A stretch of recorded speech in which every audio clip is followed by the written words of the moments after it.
Footpath మీద చెప్పుల దుకాణం నడుపుకుంటుంది, దళిత అమ్మాయి అనుకుంటా.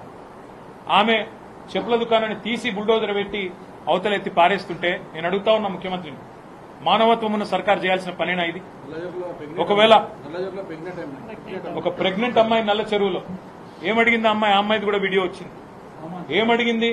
సామాన్ తీసుకుంటాను, ప్రెగ్నెంట్ నేను, కొంత సమయం ఇవ్వండి అని అడిగింది. దానికి కూడా నిర్దాక్షిణ్యంగా ఆ అమ్మాయిని బయట నూకేసి కట్టేసి పోలీసులతోని గోడగట్టి అమానవీయంగా. నేను ముఖ్యమంత్రి గారిని ఒకటే అడుగుతా ఉన్నా, ఉన్నాయి ఒక మా హయాంలో కాదు, స్వాతంత్రం వచ్చినప్పటి నుంచి ఫుట్పాత్ల మీద ఆక్రమణలు జరుగుతూనే ఉన్నాయి. ఎవరుంటారండి ఫుట్పాత్ల మీద? ఫుట్పాత్ల మీద ఓ బజ్జీల బండో, ఓ ఇడ్లీ బండో, ఒక చెప్పుల దుకాణమో టేలానో నడుపుకుంటోళ్ళు ఎవరు? ఏ దిక్కు లేకపోతే సొంతంగా తమ కాలం మీద తాము నిలబడి నెలకొక 10,000 సంపాదించుకుంటోళ్ళు ఉంటారు.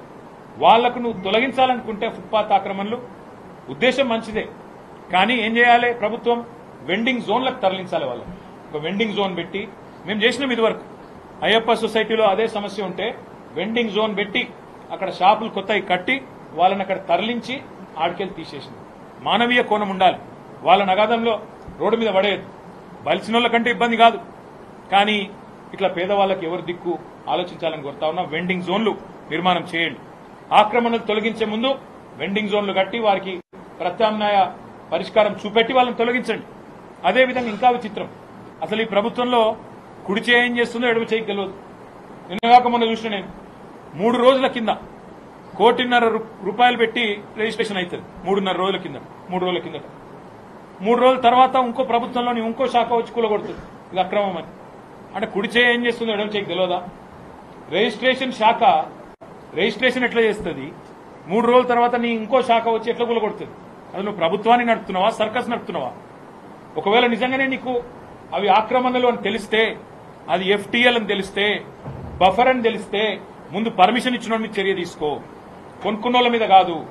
పర్మిషన్ ఎవరిచ్చిండు, ఎట్లిచ్చిండు, తప్పు కాయిదాన్ని ఎవడు గుట్టిచ్చిండు, వాళ్ళ మీద చర్య తీసుకో. దమ్ముంటే ఆ పని చేయి. రెండోది, ఇప్పుడు ఇల్లు కూలగొట్టినావు. 1,50,00,000 మొన్న రిజిస్ట్రేషన్ చేసుకున్నారు. ఇప్పుడు ఇల్లు కూలగొట్టినావు. ఎవడు కడతాడా పైసలు? నష్టపరిహారం ఎవడిస్తాడా కుటుంబానికి? నీ ప్రభుత్వం ఇస్తుందా, బిల్డర్ ఇస్తాడా? ఆ తీసుకున్నాడు మంచినే ఉంటాడు. రిజిస్ట్రేషన్ సొమ్ము నీ ఖజానాలో పడ్డది, నువ్వు మంచినే ఉంటావు. ఇప్పుడు వాళ్ళు రోడ్డు మీద పడ్డారు. ఎవడు బాధ్యుడు? అందుకే మేమందరం కూడా ఇప్పుడు కొద్దిసేపు కూర్చున్నాం, ఆలోచించినాం. తప్పకుండా హైడ్రా బాధితులందరికీ న్యాయపరంగా మేము మా పార్టీ తరఫున మా న్యాయ విభాగం, మా లీగల్ సెల్ అండగా ఉంటుంది. ఎవరికి ఏ ఇబ్బంది ఉన్నా భారత రాష్ట్ర సమితి కేంద్ర కార్యాలయం తెలంగాణ భవన్, బంజారాహిల్స్ రోడ్ నెంబర్ 10-12 మధ్యలో ఉంటుంది. ఆడికి రండి. తప్పకుండా మీకు మా న్యాయ విభాగం అండగా ఉంటుంది. లేదా మీ గౌరవ శాసనసభ్యులు, గౌరవ కార్పొరేటర్లు అందరూ బీఆర్ఎస్ లో ఉన్నారు హైదరాబాద్ లో, వారిని సంప్రదించండి. తప్పకుండా మీకు న్యాయపరంగా మేము అండగా నిలబడతాం. చట్టాన్ని, న్యాయాన్ని గౌరవించాలని ప్రభుత్వానికి న్యాయస్థానం ద్వారానే చెప్పిస్తామనే మాట కూడా నేను విజ్ఞప్తి చేస్తా ఉన్నా. ఇంకొక మాట కూడా నేను అడుగుతా ఉన్నా ఈ ముఖ్యమంత్రిని. ఒక ప్రతిపక్షంలో ఉన్నప్పుడు ఒక మాట, ఒక్క ఇల్లు కట్టలేదని మాట్లాడింది. ఆ రోజు డబుల్ బెడ్రూమ్ ఇల్లు. ఆ రోజు మంత్రిగా శ్రీనివాస్ యాదవ్ గారు ఆయన దగ్గరుండి నేను చూపెడతా నువ్వు రా అని చెప్పి ఆనాటి శాసనసభాపక్ష నాయకుడు బట్టి విక్రమార్క గారిని తన కారులో ఎక్కించుకొని వివిధ సైట్లు చూపెట్టి చెప్పిండిగో కట్టిన మేము చూడు అని. ఇవాళ అదే ప్రభుత్వం మేము కట్టిన ఇండ్లు ఇవాళ అదే ఇండ్లను మూసీలో ఇంకొకడ ఇస్తా అంటున్నది. మేము ఒక్కటే అడుగుతా ఉన్నాం, మీరు కేవలం మీద కాగితాలు ఇచ్చి తప్పించుకుంటామంటే కుదరదు. తాళాలు ఇవ్వండి, గృహప్రవేశాలు చేయించండి, తర్వాతనే వాళ్ళని తొలగించండి, లేకపోతే ఒప్పుకోం. ఎందుకంటే ఇది పద్ధతి కాదు. వాళ్ళని రోడ్డు మీద పాడేస్తాం. కట్టిన ఇల్లు రెడీగా ఉన్నాయి కదా, ఒక కొల్లూరులో 16,000 ఇల్లు రెడీగా ఉన్నాయి. మేమే కట్టినాం. మీకు వడ్డిచ్చిన పల్లెంలో బ్రహ్మాండంగా పంచపక్ష ప్రమాణాలు పెట్టి నీ చేతిలో పెట్టినాం. చేతనైతే వాళ్ళ గృహప్రవేశాలు దగ్గరుండి మీ అధికారులతో చేయించు. అంతేగాని అమానవీయంగా మళ్ళొక్క అమ్మాయి పుస్తకాలు తీసుకుంటా అంటే నూకి పారేసుడు, ఇంకో ప్రెగ్నెంట్ లేడీ నేను సామాన్లు తెచ్చుకుంటా అంటే నూకి పారేసుడు, మీ ప్రభుత్వమే రిజిస్ట్రేషన్ చేసుడు, మీ ప్రభుత్వమే కూలగొట్టుడు, ఈ చిల్లర పనులు బంద్ చేయమని చెప్పి ముఖ్యమంత్రికి నేను విజ్ఞప్తి చేస్తా ఉన్నా. ఇంకొక మాట కూడా నేను చెప్తా ఉన్నా. మా ప్రభుత్వం ఉన్ననాడు మేము మాట ఇచ్చినాం, 1,00,000 కట్టినాం, మరొక 1,00,000 కడతాం, అవసరమైతే ఇంకా ఇల్లు కూడా హైదరాబాద్ లో పేదలందరికీ ఇస్తామని చెప్పాం. 1,00,000 మేము ఇచ్చినాం. నీకు చిత్తశుద్ది ఉంటే రేవంత్ రెడ్డి హైదరాబాద్ భూములు అమ్ముతున్నావు. ఇప్పుడే తెలిసింది మా కుక్కట్పల్లిలో కూడా హెచ్ఎండిఏ భూముల మీద కన్నేసినాడు, తొందరగా అమ్ముతాడని తెలిసింది. నీకు చిత్తశుద్ది ఉంటే ఇక్కడి భూముల అమ్మకాల ద్వారా వచ్చే పైసలు ఇక్కడే ఖర్చు పెట్టాలి. తప్పకుండా హైదరాబాద్లోని పేదలకు ఇండ్లు ఇవ్వాలి. ఇక్కడ 1000 ఎకరాల అమ్మకానికి పెడుతున్నామని తెలిసింది. తప్పకుండా ఆ పైసలు ఇక్కడే పెట్టి ఇక్కడ ఉండే హైదరాబాద్లో ఉండే పేదలు కోకొల్లలుగా ఉన్నారు. దాదాపు 7 లక్షల దరఖాస్తులు మాకే వచ్చినాయి. అందులో అన్ని తీస్తే కూడా మీకు తప్పకుండా కనీసం ఒక 3-4 లక్షల మంది అర్హులు వెళ్తారు. వాళ్ళకి ఇండ్లు ఇవ్వాలని చెప్పి మేము డిమాండ్ చేస్తా ఉన్నాం. తప్పకుండా వారికి అండగా ఉంటాం. ఇక చివరిగా నేను చెప్పేది ఒకటే, మీరు మంచి పనులు చేయకుండా కేవలం బట్టగాల్చి మీదేస్తాం, హైడ్రా పేరిట డ్రామాలు చేస్తాం అంటే మాత్రం ప్రధాన ప్రతిపక్షంగా మేమైతే చూస్తూ ఊరుకోం. తప్పకుండా భవిష్యత్తులో క్షేత్రానికి కూడా వస్తాం. ఎక్కడికక్కడ ఆ బాధితులకు అండగా నిలబడతాం. మేము కూడా చూస్తా ఉన్నాం. ఎందుకంటే ఈ ప్రభుత్వం వచ్చి కొత్తగా వచ్చింది కదా, 9-10 నెలలు అయింది కదా, వీళ్ళకు కూడా కొత్త మురిపం ఉంటుంది కదా, హనీమూన్ పీరియడ్ కదా అని ఆగినాం. కానీ మీ దౌర్జన్యాలు, మీ దాష్టికాలు ఇట్లే కొనసాగితే మేము ఊరుకోము. తప్పకుండా ఫీల్డ్కి వస్తాము. మీ బుల్డోజర్లకు అడ్డంగా అవసరమైతే మేమే నిల్చుంటాం. ఖచ్చితంగా పేదలకు అండగా బస్తీలలో మేము నిలబడతామనే మాట కూడా నేను విజ్ఞప్తి చేస్తా ఉన్నా. మేము ఆక్రమణలను ఎంకరేజ్ చేయడం లేదు. మేము చెప్పేదల్లా ఒకటే, ఆక్రమణలు అంటే చాలా గమ్మత్తున్నది. ఆక్రమణలు చేసిందంతా మీకు కాంగ్రెస్ వాళ్ళే ఉంటారు ఎక్కువ. మొదలు తీసుకొస్తే తవి తీస్తే మీరు ఆఖరికి మొన్న కూలగొట్టిన నాగార్జున ఇన్కన్వెన్షన్ కూడా పర్మిషన్ ఇచ్చింది కాంగ్రెస్ వాళ్ళే. ఇలా కూలగొట్టి డ్రామా చేసేది కాంగ్రెస్ వాళ్ళే. కాబట్టి ఈ చెరువుల కబ్జాలు, నాలాల కబ్జాలు గత ఒక 70-80 ఏళ్ల నుంచి జరుగుతూ వచ్చినాయి. పేదవాళ్లు అక్కడికి వచ్చి కట్టుకున్నారు. మీరిచ్చిన పట్టాలు కూడా ఉన్నాయి. నేను అనేదల్లా ఒకటే, రాజకీయాలకు అతీతంగా, రాగద్వేషాలకు అతీతంగా పేదలకు న్యాయం చేద్దాం.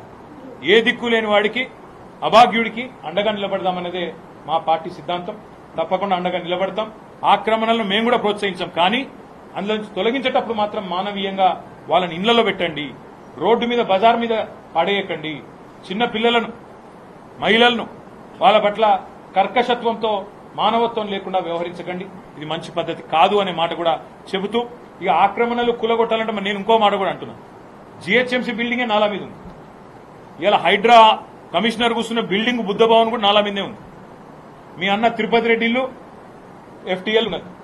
మీ మంత్రుల ఇండ్లు, ఫామ్ హౌజులు, చెర్లళ్ళు ఉన్నాయి. అవి గులగొడతావా మొదలు? అవి గులగొట్టాలి కదా. చారిటీ బిగిన్స్ ఎట్ హోమ్ అంటారు కదా, ఆడికెళ్ళి మొదలు పెట్టు. అంతగానం నీకుంటే కమిట్మెంటు, ఆడికెళ్ళి మొదలు పెట్టు. జీహెచ్ఎంసీ ఆఫీసు, బుద్ధ భవను, మీ అన్నది ఇల్లు, మీ మంత్రుల ఇండ్లు, మీ ఎమ్మెల్సీ పట్నం మహేందర్ రెడ్డి ఇల్లు, ఇవన్నీ కూడా మొదలు కూలగొట్టి నీ చిత్తశుద్ధి రుజువు చేసుకుని పేదవాళ్ల మీద నీ ప్రతాపం చూపెట్టు తప్ప ఇష్టం వచ్చినట్టు చేస్తా అంటే ఊరుకోమనే మాట కూడా మళ్ళొకసారి చెబుతూ, ఈ సందర్శనలు ఇది మొదటిది మాత్రమే. హైదరాబాద్ లో అటు అంబర్పేటకు పోతాం. ఇప్పుడు మా మర్రి రాజశేఖర రెడ్డి గారు కూడా మల్కాజ్గిరికి ఆహ్వానించారు, అక్కడ కూడా పోతాం. అదేవిధంగా మా కుత్బుల్లాపూర్ ఎమ్మెల్యే గారు, ఎమ్మెల్సీ రాజు గారు, వివేక్ గారు ఇద్దరు కూడా ఆహ్వానించారు, అక్కడ కూడా పోతాము. ఎక్కడెక్కడైతే మా ప్రభుత్వంలో ఈ ఎస్టీపీల కార్యక్రమం తీసుకున్నాము అక్కడ అన్నిటికి కూడా పోతాం. చివరిగా నేను చెప్పేది, మూసీ విషయంలో కూడా మేము అన్ని గమనిస్తా ఉన్నాం, మీ మాటలు చూస్తా ఉన్నాం. మరి మొత్తం ఎస్టీపీలు మేము కట్టేసినాం. ఇప్పుడు ఎస్టీపీలా నువ్వు కొత్తగా కట్టేది లేదు.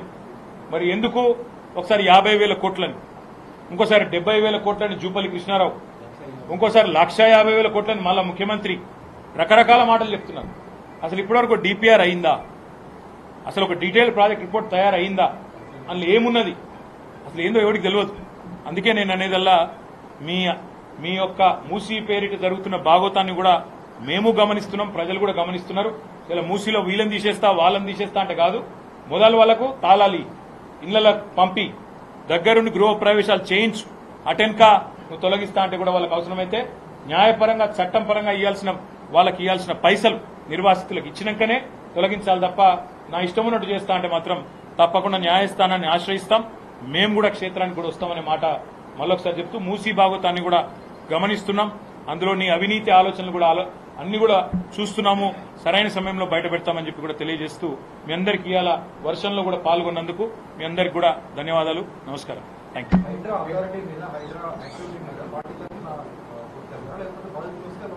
మేము చెప్పేది ఒకటే బ్రదర్, ఏదైనా ప్రభుత్వం మంచి ఉద్దేశంతో ఏదైనా పని చేయదలుచుకుంటే తప్పకుండా ఆలోచన చేయవలసింది. కానీ సెలెక్టివ్ జస్టిస్ మంచిది కాదు.